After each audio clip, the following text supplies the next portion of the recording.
One thing that you have taught me that school doesn't teach you is how to properly treat a woman. I want you to grow up with functional relationship skills. What am I doing if I'm not showing you what those look like? You could tell me anytime, any day, all day you want to tell me like, oh, this is how you should treat a woman. But unless I see it, that's how I'll know. One skill that I think I've nailed is connection and communication with your mom. That one was probably one of the hardest for me back in the day. And now I can tell you. Ethan, what's up, dude? What's up? It's the end of July. I can't believe it. It's hard to hear. I am too. Well, hey, let's open up with this one question. What is one thing that you've learned about life that high school absolutely didn't prepare you for? I got some that has always stuck to me every time someone asks me this question. Well, before you answer this, let's talk about that's actually what we're going to be talking about today. Okay. Is what are the things that you have learned about life that you have been absolutely essential, that have been essential to you that you haven't learned in school? Like, there's going to be quite a few things that we have on our list here today. What we're going to do is we're going to take this from your point of view, and we're also going to take it from my point of view.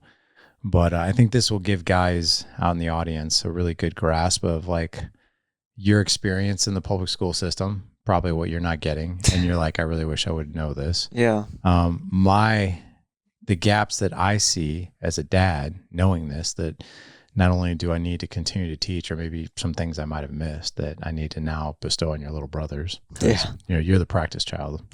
I practice everything on you first. I'm just the experiment. That is, yeah. But before we jump in, let's give a shout out to First Form, our sponsor today. First Form. You see these? Cookies and cream level 1 bars? Yes. So cookies and cream level 1 bars. First of all, funny thing was this. So me and your little brother, I took Colton out on a one-on-one date last night, and he loves ice cream, and so do I. So First Form actually has a brick and mortar building here in St. Louis, and they call it Supplement Superstores. And in each, I think quite a few of them, like 6 or 7 of them, they have now ice cream and smoothie bars, which they make ice cream. So we went in there for ice cream last night, and I see this level 1 bar, and I'm like, cookies and cream. And I asked the guy, I was like, when did this come out? He goes, today. I was like, what? I was like, so it just came out. That's awesome. Yeah, it just came out. I was like, are they good? And he's like, try one. I tried it. And I love cookies and cream, but I was like, my gosh, man, these are good. And I'll tell you something really funny. You guys got to check these out. If you like the level 1 bars, which by the way, it's a cheat code to get more protein. Each level 1 bar has 20 grams of protein. The macros are just solid. So it's got 21 grams of protein in these. It's got 22 grams of carbs, 2 grams of fiber, only 2 grams of sugar that are added, and 11 grams of fat for 250 calories. And if you compare that to like a Snicker bar or like a Hershey's cookies and cream bar, you're not getting 21 grams of protein in that bad boy. And this thing is incredible. The texture is great. It literally tastes like a cookie, feels like a cookie in your mouth. But there was a young guy who was working behind the counter last night, and he didn't know that I was 50. And really? Yeah, so I was like, dude, I was looking around the store, and I bought these, and we bought the ice cream. I was like, I cannot believe, man, that like there are so many cheat codes for like protein bars and like ice cream and like the stuff that like literally tastes just as good, if not better, than candy now. Yeah. And he's like, yeah, man. He's like, when I was little, my friend's dad used to buy Muscle Milk. That's my first memory of like how bad protein was. I was like, that's when it actually, believe it or not, man. I was like, I'm 50. And he's like, what? He's like, you're 50? I was like, yeah, I'm 50. He's like, well, dude, I would have never guessed that. I was like, yeah. I was like, so when I was like your age, when I was 17 in the mid 90s, when I first started working out, they didn't even have Muscle Milk yet. In fact, I remember the very first protein powder. I don't remember the brand, but I remember like the canister it came in. It was red. Uh-huh. And it was like, you got a scoop out and it was like chalk. Oh gosh. It was so like you could even tell by scooping it. And there were no blender bottles. All you had was a blender.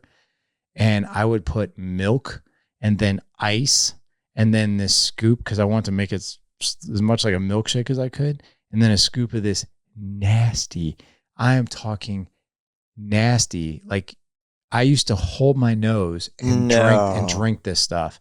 And I told the guy, I was like, when I was younger and just got into like the protein powders and everything, like you had to really, really, really, really, really, really want to drink this stuff, to drink it. And now it's like a treat. Yeah, it really is. Like, I feel like now a lot of protein products, especially First Form, are like starting to taste so much better.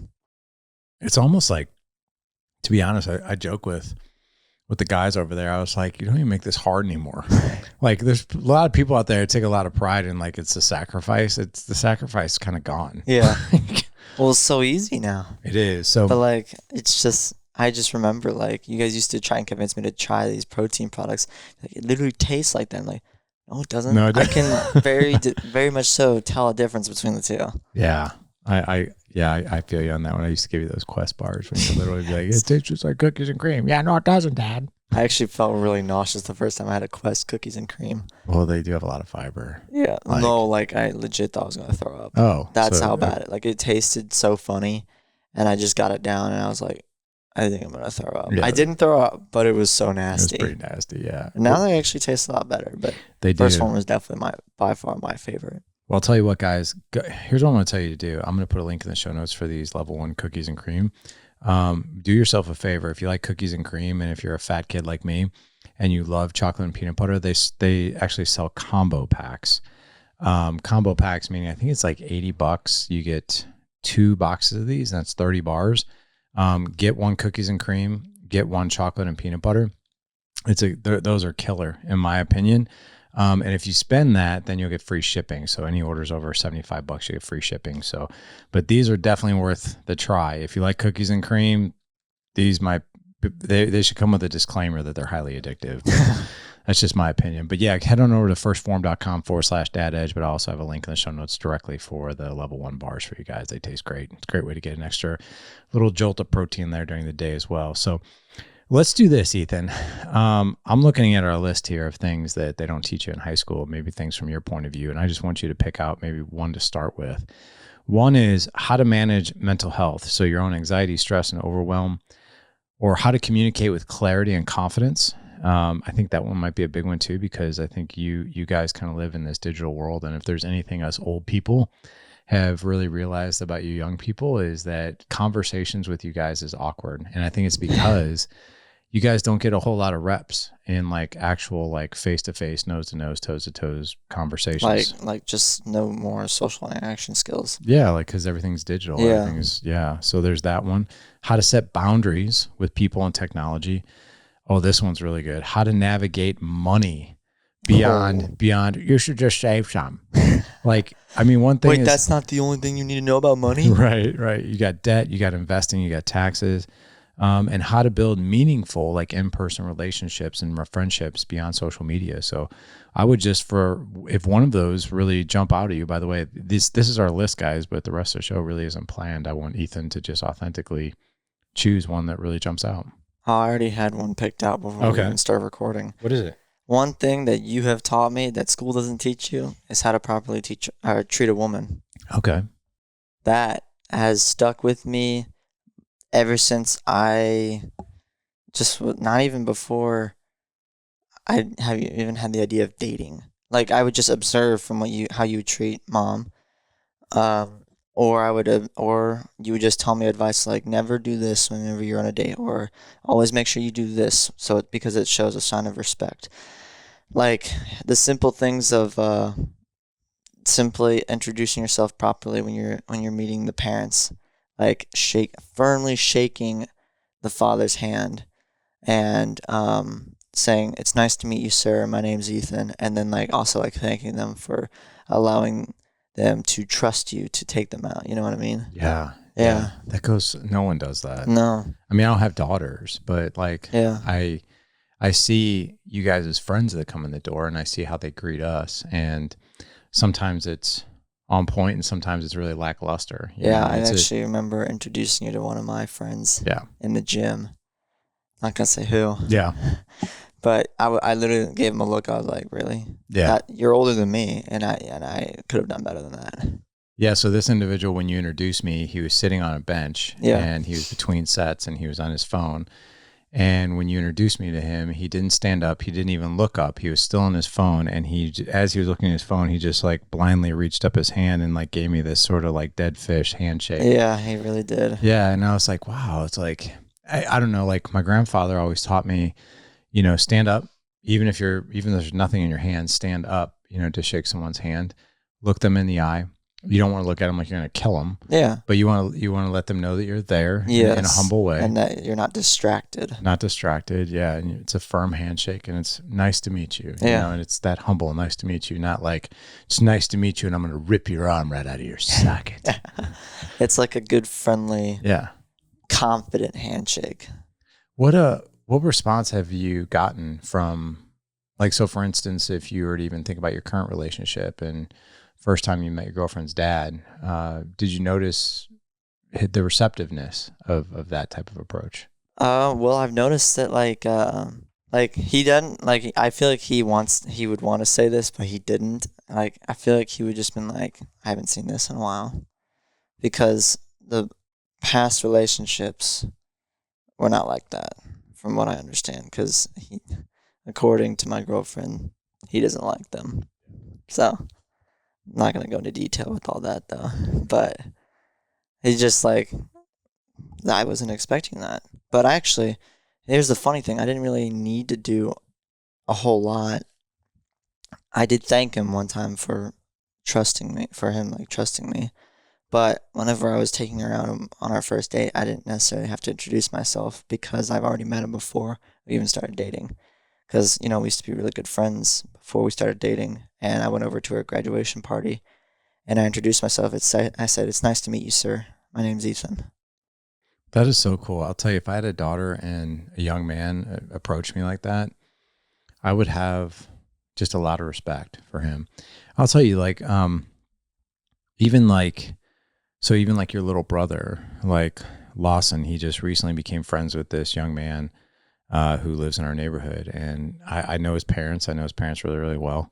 His mom is actually my physical therapist as I rehab this knee. And they're very, very big on having conversations, being able to conversate. And he's 11 and having manners. So I took this kid out and it was with your brother Lawson and then your younger brother Mason and then this friend of Lawson's who's also 11. I was completely blown away. This kid did have a phone, but you could tell, like we were playing top golf, and when it wasn't his turn, he wasn't like typical kid, like with his nose in his phone.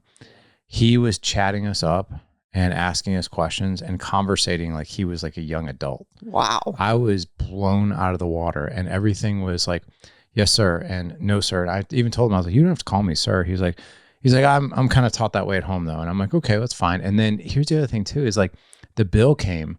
I don't know if this was his own money or his parents gave money, but regardless, he literally, without even saying anything, he pulled out his wallet and started pulling money out. He's like, "I'd like to pay for my way." And I said, that's not necessary. Wow. I know. I was like, that is not necessary. We asked you. I was like, I really appreciate it. He's like, no, I want to. And I was like, I really appreciate that. Put your money away though. I was like, we asked you to go. I was like, it was our pleasure. We were going anyway. I was like, and we've really loved having you. But the fact that he not only offered, but then offered again, and he just automatically like he just pulled his wallet out and started pulling out money. And I was like, my gosh, I was like, this kid is like taught right. And nobody does that. No. Nobody. Because a lot of friends of like my little brothers, their noses are in their phones. Like, yeah. And they're not not necessarily not respectful, but they just seem very distracted. Yeah. They don't like, I wasn't expecting that from that friend was it Lawson's friend? Yeah.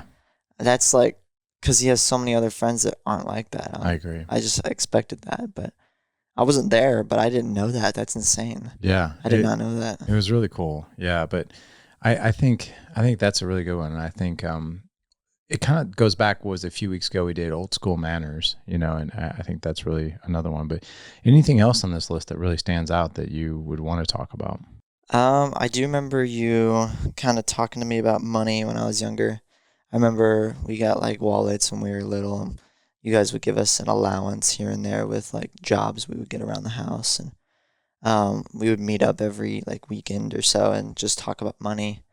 Um, and I was like, it was kind of confusing at first because um, like just learning how to save was like, it was very interesting to learn about because like every time I get money, I would spend it on like something Sure. stupid. So like I remember like birthday money, I would get like quite a bit of money and it'd be gone. And then you started teaching me about how to save it.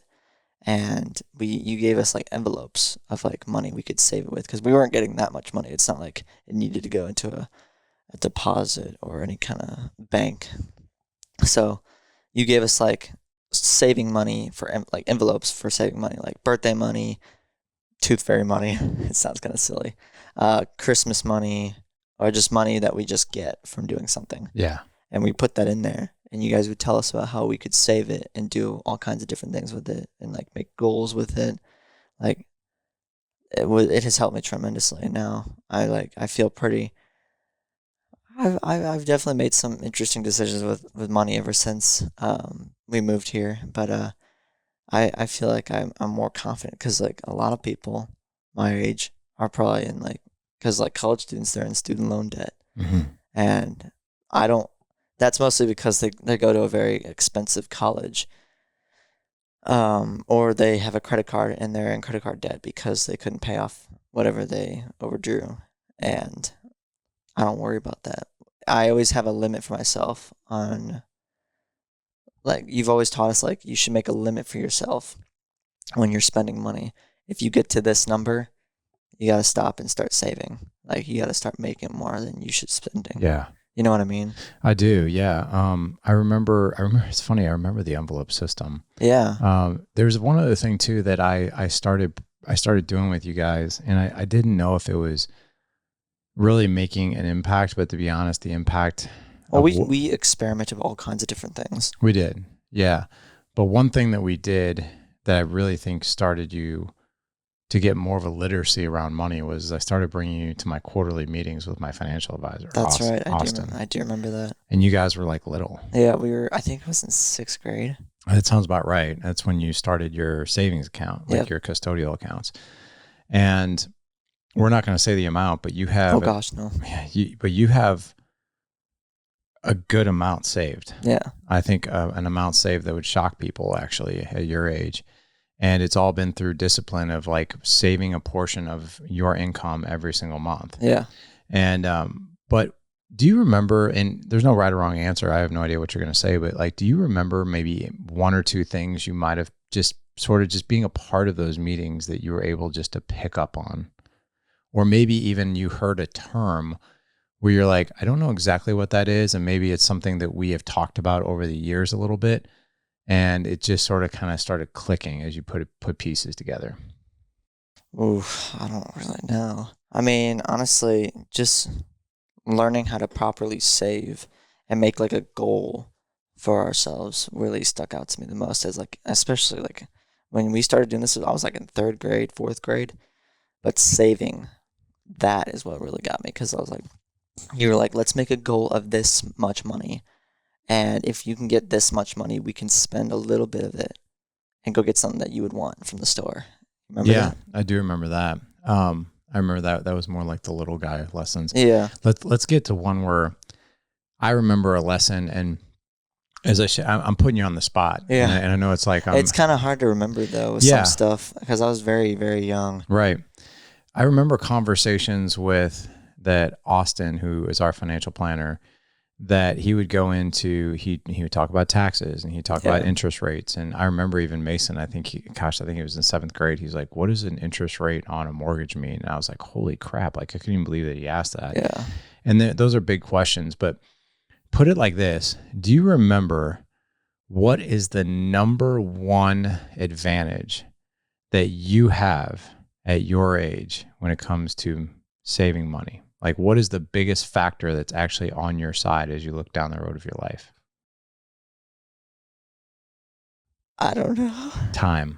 Oh, okay. Do you remember the lesson of compound interest, that your money basically doubles every 7 years? Yeah. So I can't remember what I'm totally going to screw this up. I should probably just ask ChatGPT. But I remember Austin asking you, would you rather me give you $100,000 today, right now, or would you rather have a guarantee of, I'm going to butcher it, but it basically went like this. Would you rather have $100,000 right now, or would you rather I give you a penny every day and then that penny doubles every time? So like I give you a penny today, 2 pennies tomorrow, 4 pennies on the third day, 8 pennies on the fourth day for like a year or two. I can't remember what it was. But basically you can have $100,000 now, or in 5 years, you'll have like $2.8 million. Yeah. It was like, because that basically, and again, I'm kind of butchering it, but the lesson is still there. I understand what you're trying to say, though. Right. Compound interest, your money doubles every 7 years pretty much when you're investing it. So like you have the lump of money that you have in your account right now, and you know what that is, and I know what that is. But let's just say you do not add even another penny to that account. Compound interest will show that you don't have to do anything. That money will double by the time you're 26 years old. I remember when you were talking to us about how we were setting this up, you're like, hey, just letting you guys know, we're going to go over to, can I say the place? Yeah. Okay. I'm always worried what to say and what not to say. Like, we're going to go to Edward Jones and talk to my financial advisor. We're going to talk about saving money, like a savings account. And I was like, okay. Yeah. And you said I was like, what's a savings account? And you were like, basically, if we put money into this account that we're gonna set up, even if you don't put anything in it, it will still grow some money. And we're like, oh, that sounds awesome. I mean, that's granted that there's not like another like depression or recession that absolutely decimates the market, but that has been the rule of thumb over the past, decades that we've seen. Now, so think about this for a second. By the time you're 26, your money doubles. So you know in your mind what that is, right? By the time you're 33, that money doubles again. So can you think of that number for a second? Just kind of. So like step back, you know how much is in your account right now. Yeah. 7 years, that doubles. Okay. You know that amount right now, right? I think so. Okay. If I'm doing my math right. So yeah. In 7 years after that, at 33, it'll double again, even if you don't put any more money in it. By rule of thumb, it will pretty much double again. Yeah. By the time you're 40, again. So right there, and by the time you're 47, let's just say for what it is, you have well over 6 figures, and all you did was put money in it when you were from about 8th grade to 19, and you never did a thing with it, just let the market grow it. That's if you do nothing else with it. Imagine for a moment you keep adding to it like you do every single month for even the next 10 years, and you don't. Let's just say you do it until you're 30, and then you never touch it again. You could be in a situation by the time you're 50 quite easily that you're like, I don't think I really want to work anymore. Yeah, and you could retire early. You could retire early. You could do you could buy a house for cash. You could put your kid through college without any issues or anything like that. You could do all kinds of different things with having that type of time on your side. So the most important factor with any young person is the time factor. Like you have, and the more time you have on your hands, the more time you have, the less aggressive you actually have to save. Because there's a lot of people that wait until they're later on in life. And then what they have to do to even get remotely close to where you would be, they're saving like 4 figures a month. Like they're saving in the thousands per month just to try to catch up. But it's really hard. But if you do a little bit when it's early, man, big time. Oh yeah. Yeah. So that's good. That's good. You learned that lesson. Anything else you can think of? All right, you didn't hear that was a good voice crack. Shush your mouth. Okay, how to manage mental health. Growing up in a family like this, I really feel like you guys have made me feel so comfortable to talk about struggles. Like most people, a lot of people I know or have heard on social media, I've always been like, if you cry, you're you're just not cool. If you cry, like people like they bottle it up and they make it worse for themselves. But I actually have grown up in an environment where like you need to talk to me. If you don't, it'll just burden you for the rest of your until you like say something. Like, and there's other ways to manage it, like working out, going for a walk, trying to distract yourself really. But I've always grown up with you guys. You guys make me feel so comfortable to be a little vulnerable. So I kind of like that because I don't think I'd be where I am today if I didn't feel that way. I'm glad you feel that way. Is there what do we do in particular that you feel free to do that? One thing is you listen. That's one huge thing. Even like speak just really quick. This also kind of goes with like how to treat a woman whenever she's ranting about something. You listen. You remember. Oh yeah. I had to learn that the hard way. Yeah. But I guess one of the ways you guys really help is just really like understanding like oh yeah, I know how that feels. Like way before I started dating my girlfriend right now, I went through a few other relationships that didn't end up going too well.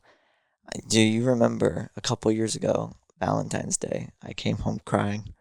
I do. I did, yeah. And I'm saying that because I feel confident. Most people don't feel very confident to explain that. But I came home because I was upset because the date was very awkward. I didn't know what I did wrong. I was being a gentleman. I wasn't being too nice. I wasn't simping. If you guys know what that means, you know what that means. Yeah. It's basically meaning like, oh, I will do anything for my queen. Right. No, Right. I wasn't simping. I was being a gentleman. I was opening the car door for her. I was introducing myself like with politeness and respect and confidence. And on Valentine's Day, obviously, I kind of did the basic little thing of getting her chocolate and and flowers, but the date just didn't go too well, and I was so confused. And then she friend zoned me. I don't even talk to her anymore. I don't even know why we say that. And it was really upsetting because I really thought I had a chance, and it didn't work out. It really upsetted me. And you came in my room and helped me through it, and we went out to go get some crazy bowls of wraps real quick just to have like a small meal and just talk. And you told me about all kinds of like stories that you had in the past. Like you don't compare. You don't like try to up me up. That doesn't sound right. You know what I'm trying to I'm say? trying to one up you. Yeah, one up me. That's I try to relate to up you. me up. That's all right. That's all right. Dab up. That's all good. Yeah, you're trying to. You were just being like, listen, I understand that I've been through that too, and then you'd explain. You kind of have a story with it, and it made me feel so much better. I'm glad that really rang true because that's just further proof. I think that I just interviewed a guy, a former NFL Super Bowl champ named Keith Evans, and I asked him, how do you relate to your kids? Like, what's a few ways you can relate to your kids? And he talked about like, share a story of what it was like for you in a situation that you were in when you were their age. Do you remember what it felt like? He's like, you probably remember what it felt like through an adult's eyes, like right now. But dude, what did it feel like to really like that girl, to take her out? And you're like, man, I really hope she likes me. And then you get friend zoned at 17 years old. Like, what does that feel like? And I'm like, dude, it feels totally different than it does at like my age. Like at my age, I think like if I was single, I would go into a date right now with like, whatever. Like I really would. I'd be like, if it works, it works. If it doesn't, it doesn't. And even if I liked her, I'd be like, and she didn't like me back, I'd be like, well, that sucks. Yeah. But I'd be able to brush it off within like a day or two. It wouldn't be like so deep. But like when it first happens to you and you're brand new to dating, like the feeling is so intense. It's almost like, this sucks. Yeah. Like I don't even know if I want to go through this, but like it's so big until you like really understand it. And I think a lot of us parents, like we we forget like how much that stuff really kind of cuts deep until you like really like think back to when you were like 17, 18 years old and you took that girl out, and then all of a sudden you got we didn't get the text. We just got the phone call, or her friend would like we didn't get the text, but her friend would call us and be like, yeah, Michelle really doesn't like you in that way. Wait, really? Yeah. That was a thing. Yeah. I got text messages. Yeah, there were no text messages. It was if she was not brave enough to pick up the phone and tell you or tell you in person, you got a phone call from her friend. That's so... to pass on the message. That's honestly kind of pathetic. It was. Like, I wouldn't do that. I wouldn't be like, hey, you're my friend. Go tell her I said this. Yeah, it was more like, just tell him that I like him as a friend and he disgusts me. They didn't really say that part, but that's kind of what. That's wild. Yeah, but I'm glad, man, because like, I think sometimes I wonder, like, yeah, it's like I can really put myself in your shoes. Like I remember, oh my gosh, like the disaster dates or the disaster breakups, and that kind of thing. They were hard. I got one for you. How to manage your time, your priorities, and how to say no. And it's really interesting. Is it hard, like when people ask you to do something, like whether it's go out, can you do this thing for me? Can you do me a favor? Can you do this? Can you do that? Will you do that? Will you do this? Like usually your first intuition is just say yes to it. Yeah. Right? The bad thing about me is I'm a people pleaser sometimes. Yeah. And so it's really hard for me to say no. And I'm just like, yeah. But if I'm not sure, I'm just like, I need to check. I don't know. That's a really good filter right there. So, and by the way, people pleasing is a pretty common trait among men. And it's not on my list, but I say we talk about that one. Yeah. So let's talk about that here in a second. But what I do now, and it took me a long time to get to this point, is my first answer is going to be no. Like I'll actually run like a response through a filter of no before I say yes. And that's because if I say yes to this, because here, maybe if we put it like this, if I were to tell you every time you say yes to one thing, you're saying no to several things. Oh, wow. Yeah. So I'll give you an example. If you say yes to, here's a perfect example. We have a family float trip coming up. Yeah. If you say yes to that, what are you saying no to? I'm saying no to work. You're saying no to work. What else are you saying no to? I guess time with my girlfriend. Time with your girlfriend, because she's not coming. The girlfriends aren't coming. So you're saying no to that, right? Are you saying yes or no to sleeping in your nice, comfortable bed? Yes. You're saying no to your bed, right? No to, I can't sleep with my comfy bed tonight. That's right. You're also saying no to spending the night in your house, right? You're saying no to, if any of your friends want to get together that weekend, you're saying no to them, right? So there's a handful of no's that actually go with that yes, right? So like we have to be very choosy about who and what gets our yeses, because on the other side of that, there's a lot of who's and there's a lot of what's that get our no's because we say yes to that thing. Yeah.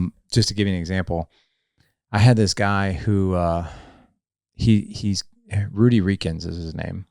He was a podcast guest. He's got a huge social media following, and he came on the podcast and he just knocked it out of the park, and he really wanted to do and create something together. He's like, I really want to create a course with you. I want to create a retreat with you. He's like, a lot of people just really like what we do together, and I think we should do more. And then with that more comes like, well, I could actually have, I know it sounds kind of crazy, but like I could be more well-known in his audience, right? Because he has a huge following. So they would know my name more because I'd be associated with him. He would also, more people in my audience would know him. Like we could actually make a product together that would sell, and we could help somebody in their relationship and their mindset, and we would be compensated for that. So it could actually bring in more revenue, right? It could spark a retreat, that we would bring in more revenue for our businesses. It would help more people, and people would have more breakthroughs, and maybe we'd get more one-on-one clients because of it. And I told him no. Really? I did. And I said, this is really hard for me to tell you. I was like, but the answer is no right now. And he looked at me like he was floored, in a very nice, respectful way. He's like, I'm really surprised to hear you say that. He goes like, cause like I choose my partnerships really, really closely. And the fact that I would like to partner with you, I'm really surprised you're saying no. And I was like, well, we have a lot going on right now. Number one, I'm in my book launch right now, which is Pursuit of Legendary Fatherhood. So I'm holding it up so you guys can see it on YouTube. It's the Pursuit of Legendary Fatherhood. It's going to be available on September 16th of this year on Amazon and all where books are sold. But right now you can actually pre-order it if you go to thedadedge.com/legendary book, and I'll have some bonuses there for you if you pre-order the book. But we're really focusing right now over the next 90 days. My goal is to be on 50 podcasts. Wow. Yeah. And we're knocking those out one after another, but that's taking a lot of work and a lot of bandwidth to reach out to hosts and coordinate and travel and all these different things that we're doing. Yeah. And I don't have room or time to go build a course with somebody. Yeah. So if I say yes to that, as much as I would want to say yes to that, I'm saying no to taking the spotlight and the priority off this book launch. Yeah. So the other thing as well is like, if I'm so busy doing a book launch and I'm so busy doing podcasts, I'm also by me saying yes to more podcasts. I'm actually saying yes to longer work days, which means I'm actually saying no to more family time during the day. Yeah. Which I'm not willing to do that. So it's things like that, when we want to say yes to everything, but if I could maybe teach you a lesson of what that looks like when you want to people please, and say yes to everybody is, hold on, let me think about that. If I say yes to this, what am I saying no to? Yeah. Right. And then here's one more just filter. This is a great message or a great learning lesson that one of my mentors taught me. If the answer is not a hell yes, it's a no. Oh, I've heard that before. Yeah. If it's not a hell yes, it's a no, which means if you're not insanely excited to do it or you want to do it that bad, the answer is not right now. So, yeah. Dang. So that's pretty awesome. Yeah. So it's like I know for you, like maybe this might show up in peer pressure where you want to like give in and be like, hey man, like you should drink this or you should smoke that. And there's a part of you that probably doesn't want to let a person down that you're hanging out with, but it's probably also for you. If I know you, it's not a hell yes. Yeah. Which it's been a no. Mm-hmm. Right. So you're okay with not people pleasing in that scenario, right? Yeah. Yeah. That's very easy for me to do. So some yeses are easier than others, right? What are some of the things you say yes to that you're like, I'm going to say yes to this, but it's also because I don't want to upset this person or I don't want to like let them down? Oh man. Honestly, when I was younger, I think it was more like going to just hang out with them. Like Lawson's over there. Lawson's coming in. He wants to say hello. Sup, man? How are you? You want to come in here and say hello to the people? Okay, just be careful of the obstacle course that is careful. Camera equipment. All right. Here, so you are now in frame. You can hear me. So Lawson just got home from sports camp and he's eating fruit snacks and he's wearing his Jordan. So what was the best part of sports camp today? You got to talk in there. I would say This voice sounds so manly. I would say being goalie for handball because I saved all the goals and everybody's telling me I'm him. He's him. Who's him? He's the one. Yeah, he's awesome. I'm the number one goalie. You're the number one. So you are him. All right. And I scored 3 goals. So you scored 3 goals and you saved all these goals. So you're like him. Yeah, I am him. And that was the best part of your day? Yeah. Okay, let me ask you one other question. If I were to not ask you what was the best part of your day, and if I would have been like, hey man, how was your day? What would you have said? Same thing. Oh, well, that's good. Same thing. But here's the thing, like, because I asked what the best part of your day was, you automatically went to a story that was like super cool, right? Versus like a lot of times people just say good, fine, bad. It was crazy or whatever. I would probably say like good and then say the story. Well, that's good. Well, I would want to hear the story. Well, congratulations being him. That's awesome. Being him. Did you need something in particular? Okay. We're going to finish up our podcast, but thank you for telling me about your amazing skills. Look at that. We have Colton on here, and now we have Lawson. Hello, world. You want to say go out and live legendary? Go out and live legendary. Dang, he's got like a little radio Yeah, he voice. Listen to does. that. All right, can you somehow navigate without Here, destroying those cameras? Come there this you go. way. You're gonna get There into you my go. camera. Right. Okay. Oh my god. I think when we have the cameras and the lights set up here, it's almost like bugs to the freaking electric Oh, zapper. I should go in there right now. Yes, it's so beautiful. What's going on? Well, that's okay. So that's there. That's that one. We already talked about eye contact and leading conversations and that kind of thing. What about how to repair relationships? So, and this is one thing I don't know much about as it relates to like how to work something out. Well, I do at this age, but like I don't know how you guys are doing it. So like what I mean by that is I remember being your age, like 19, and we had like our friend group and it was guys and girls and that kind of thing. And, if there was an argument or if there was something happen or there was bad blood or whatever, usually somebody's friend would come up to you and be like, hey, you really offended Trish by doing such and such.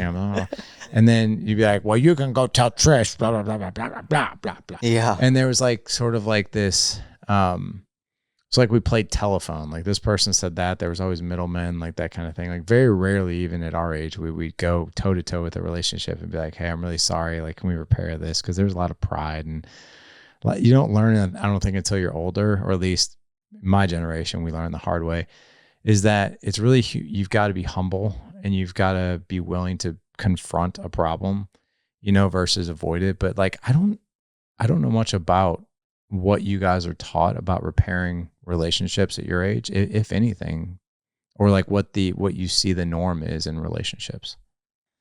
Well, the norm I usually see on social media and how people usually repair relationships doesn't go too well sometimes. Other times it does. I've learned, even by you, so sometimes obviously me and Megan will go through some like just conflict sometimes, some issues, some miscommunication or something like that, and we'll kind of talk about it. Other times so what we normally do is if we have an issue like that, we talk about it. We're like, well, we're like observing the problem, and then we try to work it out by communicating. And obviously we don't raise our voices, we don't cuss at each other, we don't call each other mean names, and we make sure that none of us go to bed angry at each other. Is that a rule? Yeah. Don't go to bed angry? Yeah. Awesome. That's like kind of, I actually learned that one in social media, not going to bed angry or ending up on the couch. You know what I mean? That makes sense. Can I add some flavor to that one? Yeah. So we used to have that same agreement. And I think me and your mom, and now that I've been working with couples for so long, I've heard other couples say this. And at first when I heard it, I was like, that sounds backwards to me.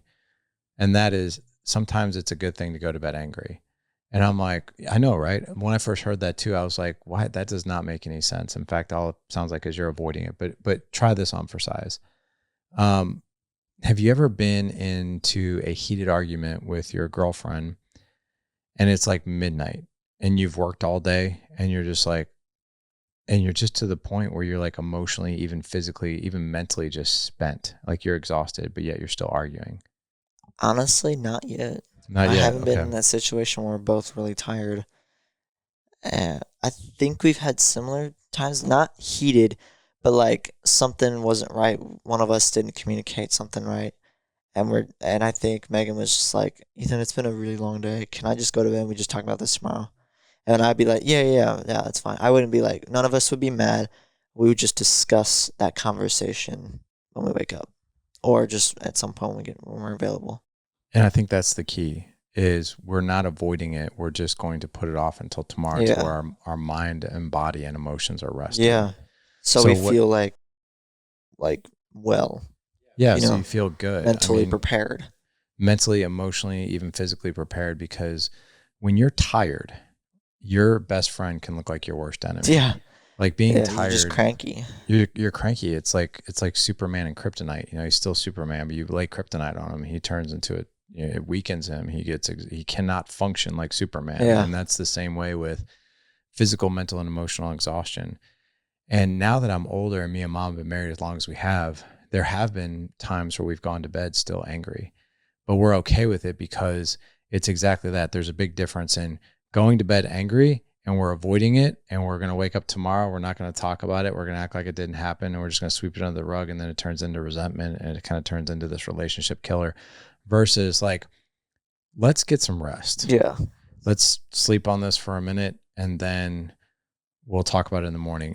One other, I think, situation or one other show that I think this will really ring true to is, do you remember the episode of The Chosen where I think it was in season 3?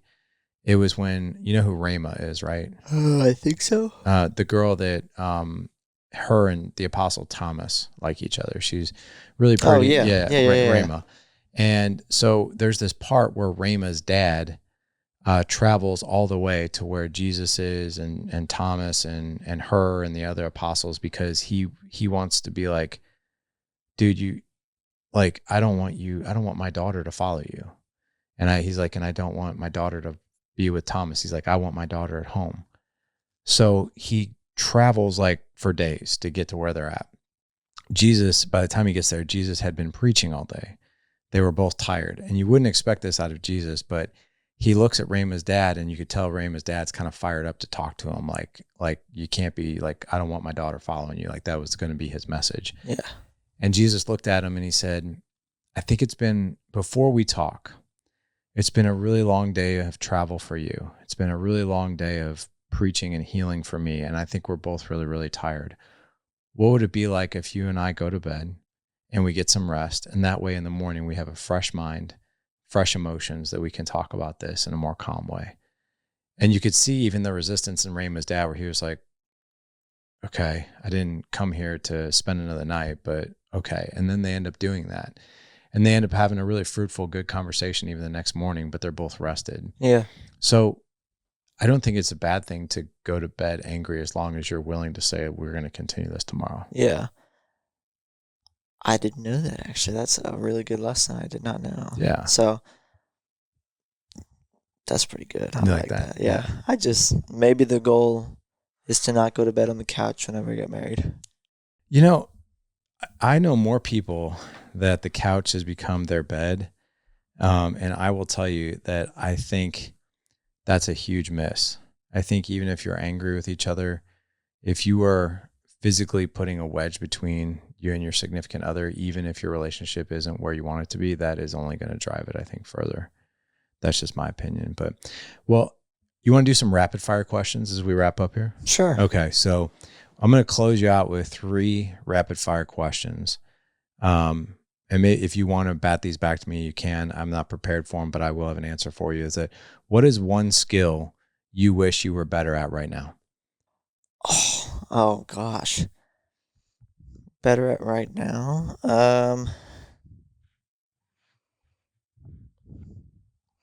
Can it be anything? It can be anything. I guess being a little more handy. Right now, I'm working in a tire shop. Sure, that's handy, but I'm really inspired by Papa because he knows how to fix things just by looking at it. He can diagnose anything that's wrong with any kind of vehicle, like a four-wheeler, a dirt bike, a motorcycle, a car, anything. And he can just be like, okay, where's my toolbox? Let's get started. I want to be like that. I want to be able to fix things like car breaks down in the middle of the road. I don't know what to do. I like that. I like that a lot. Yeah. I just wish I was a little more handy. Or even just fixing something from like a house. Yeah. I actually learned how to put hardwood floor on like the floor because my uncle taught me that. And it's super easy, but I learned how to put hinges on a door. There you go. It's pretty easy, but it's somewhere. I think mine was I wish I understood crypto. Really? Yeah, just because I know that there's a lot of people I know that they've invested some time in learning that, and they've done very well with it. And that's totally foreign to me. Like I have never taken the time. I have lost a lot of money trying to understand it. Not a lot, but I've lost some of my money. But I wish I understoed that a little bit more. But I've never actually honed that skill. Okay, what about this one? What's one skill you're proud of having that you've nailed? I guess knowing how to treat a woman correctly. There you go. I like that. That's very good. I would say one skill that I think I've nailed is connection and communication with your mom. Like that one was probably one of the hardest for me back in the day. And now I can tell you without a shadow of a doubt that I know how to connect with her. I know how to communicate. And it shows up also like when something was missed, we're able to identify exactly what it was. It's not just like, well, I feel like you did this and I feel like you did this and it might be this. No, we know without a shadow of a doubt what it is, which is good. All right. So last one is this. What is one skill every dad needs to model to be better for his kids? Oh man, there's so many. One skill, kind of just to teach a kid. I would say to model it, like for a guy to not only talk the talk, but to walk the walk. Like for someone to like observe and pick up on, I guess. Yeah. Oh, man. I guess seeing how someone treats a woman correctly. Because, like, I know I'm talking a lot about how to treat a woman correctly, but that one has always stuck with me ever since, like just before I even started thinking about even dating. So, just that stuff is super important to me because I'm very happy in the relationship I am right now, and she's also very happy. So I think observing and seeing how well the father treats the mother, the kids will see it, and then they'll start to learn from that. Do you think it's also just as important for you to see how your mom treats me? Oh yeah, 100%. Yeah. I got to be honest. I was kind of hoping you'd say something like that. I didn't know what you were going to say, but one of the things that I've been talking about a lot on the podcast and in the book and everything else is that, we will, when I say we, most men and women too, unfortunately, when we have kids, we'll slide that marriage and that relationship on the back burner of the stove. And the kids and all these other things, like even the kids, like sports, will come before our marriage. Like the work will come before our marriage. Like, parenting will come before marriage. And one thing, if you really get to the heart of men, is they want to have generational impact, which means they want to be able to give their kids life lessons on how to navigate life. And I've been saying on the podcast for a long time, it's because I was in this camp where I didn't prioritize me and your mom, and she didn't prioritize me. And exactly what you just said hit home exactly what I think the point is that I want you to grow up with functional relationship skills, but I can't. What am I doing if I'm not showing you what those look like? Yeah, like you could tell me anytime, any day, all day you want to tell me like, oh, this is how you should treat a woman. But unless I see it, that's how I'll know. Yeah, the best lessons in life are caught, not taught, right? Yeah, I remember you saying that in one of our episodes not too long ago. And it's so true. So if you're going to give your kids your mom will say this and I'll say this. So I say creating an incredible marriage with your mom is selfishly very fulfilling. It's an amazing thing, but selflessly, I get to show you what it looks like how to treat a woman, and also what to tolerate, as a man. Cause like if mom does something or says something, like I'm okay with calling her forward and say, that doesn't sit right with me when you talk to me like that, or something like that. And she'll do the exact same thing with me. Your mom's goal is I want to show you what it looks like to love, honor, and respect a man, and how to treat a man, how to talk to a man, how to be loving and kind, not controlling to a man, how to respect him in front of his children, and to, follow his lead with his decisions, and when I speak to him, to speak to him in a certain tone that isn't condescending, speak to him in a way that's very loving and supportive, not controlling. So your mom definitely owns this part of our relationship is I want to show these young men what they should be, what their standard should be for a woman and how they treat them and what they should never tolerate. So that's, if you ask your mom, that's what she would say. Dang. Yeah. So I think that I'm so glad that you said that. Well, guys, a couple of quick couple quick announcements before we head out of here today. I'm going to have a link in the show notes for you guys for these new level 1 bars because they're delicious. Yummy. If you get the combo box, you'll get free shipping. So make sure you get that. So also, I want to point you guys in the direction of something that I'm doing, and I'm holding up the book, The Pursuit of Legendary Fatherhood, for everybody on YouTube. This is now, if it won't be out for another 6-7 weeks on Amazon. It's not coming out till September 16th, 2025. But if you guys go to thedadedge.com/legendary book, again, thedadedge.com/legendary book, you can pre-order a copy of it right there. If you pre-order the copy, I'm giving away, and this is $1,000, so $500 per course. I'm giving away 2 of my most popular courses, which number 1 is creating more patience. So for all my guys out there that you might struggle with patience or temper or whatever else when your kids are pressing your buttons, I built a course around that about 5 years ago, and it's 45 minutes long, but it'll teach you the tools that you need to be a more patient father, to be able to respond and not react in the heat of chaos. So that's number 1. That's $500. If you download, or if you pre-order the book, you'll also get free access to my course, Creating an Extraordinary Marriage. I'm going to teach you 11 skills on how to connect, how to communicate, how to build more intimacy with your wife right away.